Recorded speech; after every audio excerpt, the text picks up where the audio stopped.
Oh, I don't care what the calendar says. It's soup season, child. So let's make some oxtail soup. You don't need to see me wash those, do you? No, okay, so we're going to grab some Italian seasoning, then we're going to grab some granulated onion. Then let's top them with some of this chipotle chili.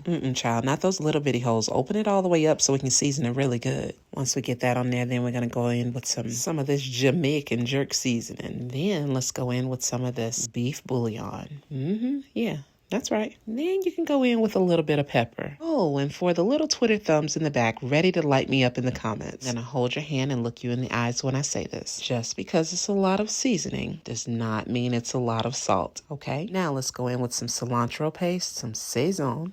Of course. Even though I'm at home, I'm going to go ahead and put my glove on so that the people in the back won't have a conniption. You're going to mix that up really well. Cover all of your oxtails with your seasoning. Get them nice and coated. Now, you can cook these however you want. You can cook them in the oven. You can cook them in a Dutch oven on top of the stove. Because I'm cooking for a lot of people, I'm going to go ahead and whip out my 22-quart electric Dutch oven. And girl, I know it's not a turkey, but I literally use this thing for everything. I'm going to go ahead and preheat it to 400 degrees. Because, child, we are about to sear these oxtails in this roaster oven. Don't leave. Hang in here with me. I'm not going to lead you astray. Once the roaster oven is heated to 400 degrees, I'm going to put my oxtails in there, turning them every few minutes until they're seared well on both sides. Then I'm going to take them out and sit them to the side so that I could just deal with those drippings down at the bottom. I'm going to go in with my Holy Trinity. Celery, onions, bell peppers. I left a few pieces of meat in there, but they ain't hurting nobody, so we'll let them stay. Toss that around really, really well until those vegetables start to cook down. Then let's go in and kind of deglaze this pan with some red cooking wine. Now listen, if you have real red wine, the Last Supper red wine, Friday night red wine, then by all means use that, but I don't have any, so I'm gonna use this. Stir that up, then add those oxtails back into that roaster oven. You still with me? We're almost done.